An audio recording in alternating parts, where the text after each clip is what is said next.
తమ్ముడు నమస్తే. నమస్తే అమ్మ. మస్తు గరం గరం మీద ఉన్నావు, కాక్రోచ్ బొమ్మ పెట్టుకున్నావు. అసలు ఎటు మద్దతు ఇయ్యనికి వచ్చినావు? ఏంటమ్మా ఎటు మద్దతు ఇయ్యనికి వచ్చినావు? తెలుస్తుంది కదా, పక్కా కాక్రోచే. ఇప్పుడు supreme court chief justice of India top స్థానం ఇండియాలో అకార్డింగ్ టు కాన్స్టిట్యూషన్. ఆయన సోషల్ యాక్టివిస్టులని, ఆర్టీఐ యాక్టివిస్టులని, సోషల్ మీడియా యూజ్ చేసుకుని ప్రశ్నించే యువతని కాక్రోచ్ అని హేళనగా మాట్లాడినప్పుడు నేను కాక్రోచ్ని, ఇది సిజేపీ పార్టీ అదంతా పక్కన పెట్టండి, ఆయన హేళనగా మాట్లాడితే తీసుకోవడానికి ఎవరు రెడీగా లేరు. హేళన నుంచే ప్రత్యేక రాష్ట్రం డిమాండ్ మొదలైందా లేదా? అవునా కాదా? సో హేళన చేస్తే ఊరుకునేది లేదు. Dignity is the right of every individual. So I'm a cockroach. Dharmendra Pradhan రాజీనామా చేయకపోతే పరిస్థితి ఎలా ఉంటుంది? ధర్మేంద్ర ప్రధాన్ రాజీనామా అనేది దాటిపోయాం మనం.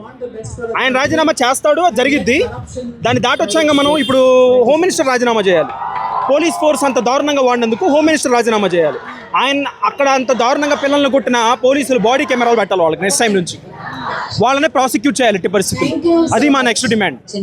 ఇప్పుడు బాగానే మొన్నటికి మొన్న చాలా మంది మీద లాఠీ చార్జులు, రాళ్లతో దెబ్బలు కొట్టడం ఇవన్నీ జరిగినాయి కదా. అంటే ఈ పోరాటము ఇంత వైలెంట్ గా ఎందుకు మారిందంటారు? అది మీరు రాజకీయ నాయకులను అడగాలి. ఎందుకంటే 30 రోజుల నుంచి శాంతియుతంగా జంతర్ మంతర్ దగ్గర కూర్చున్న విద్యార్థులు మీకు అంత థ్రెట్ అయ్యారా అని అడుగుతున్నాను. వాళ్ళని క్రౌడ్ కంట్రోల్ చేయడంలో భాగంగా మీరు చేసే పని వాళ్ళని రక్తం వచ్చేలా కొట్టడమా? అంటే పోలీస్ ఆర్డర్ అంటూ ఒకటి ఉంటుందా? ఎన్ఫోర్స్ చేసేటప్పుడు లా ఎన్ఫోర్స్ చేసే వాళ్ళు ఎలా ఎన్ఫోర్స్ చేయాలి? సీఎల్లో పెట్టిన లాఠీలతో కొట్టడం అను, టీయర్ గ్యాస్ సెల్స్ యూజ్ చేయడమా? అంతమంది 30 రోజులు ఒక చోట కూర్చున్న వాళ్ళని మీరు ఒక మైక్ తీసుకొని కంట్రోల్ చేయలేరా? నిజంగా థ్రెట్ అనుకుంటే ఇదంతా ఒక దెబ్బేస్తే వెళ్ళిపోతారులే విద్యార్థులు, చాలాసార్లు చూసాంలే అనే ఒక ముసలి మనస్తత్వం. అది అయిపోయారు కదా వాళ్ళంతా 60-70. ఇది కొత్త రక్తం వచ్చింది, ఇంకా నోరు మూసుకోవాలి వాళ్ళు. ఖచ్చితంగా ఇప్పుడు ధర్మేంద్ర ప్రధాన్ రాజీనామా చేస్తే సిస్టమ్ మారుతుందని మీకు అనిపిస్తుందా? మా ధర్మేంద్ర ప్రధాన్ రాజీనామా అనేది అప్రస్తుతం. ఇప్పుడు నా దృష్టిలో, సిజేపీ దృష్టినే కాదు, నా దృష్టిలో ప్రజల్లో, విద్యార్థుల్లో చలనం వచ్చింది. మొద్దు నిద్ర నుంచి బయటకు వస్తున్నారు. దున్నపోతులుగా ఉన్న మనం కొంచెం ఇప్పుడు చలనం వచ్చి మాట్లాడుతున్నాం అంతే. అది రావాలి. అది వచ్చినప్పుడే వీళ్ళు మతాన్ని రాజకీయానికి వాడుకుంటుంది మనం ప్రశ్నిస్తాము. లేకపోతే సిగ్గు శరం లేకుండా విచక్షణారహితంగా ఢిల్లీ పోలీసులు అలా కొట్టడాన్ని మనం వచ్చి రోడ్డు మీదకి వచ్చి ఖండిస్తున్నాం. వాళ్ళకు రేషం వచ్చే విధంగా మనం మాట్లాడడం కరెక్ట్ కాదు అని చెప్పేసి. భాషను మీరు పాలిష్ చేయొద్దమ్మా. తెలంగాణ ఒకలా ఉంటుంది, ఆంధ్రప్రదేశ్ భాష ఒకలా ఉంటుంది, బాధపడిన వాడి భాష ఒకలా ఉంటుంది, బాధితుడి భాష ఒకలా ఉంటుంది, కోపం వచ్చినవాడి భాష ఒకటి ఉంటుంది. మీలాగా ఏ జనరేటెడ్ భాష మేము మాట్లాడలేము.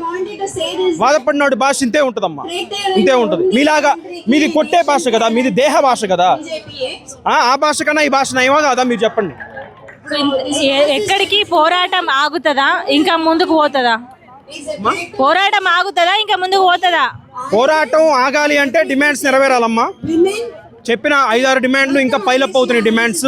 అవన్నీ నెరవేరితే అలా ఏఐ జనరేటెడ్ ఇమేజెస్ లేకపోతే రిప్లైస్ కాకుండా ప్రజల ముందుకొచ్చి, మీడియా ముందుకొచ్చి, ప్రెస్ ముందుకొచ్చి, మీలాంటి ప్రెస్ ముందుకొచ్చి ఇలా జరిగిన దానికి పూచీకత్తు తీసుకోవాలి.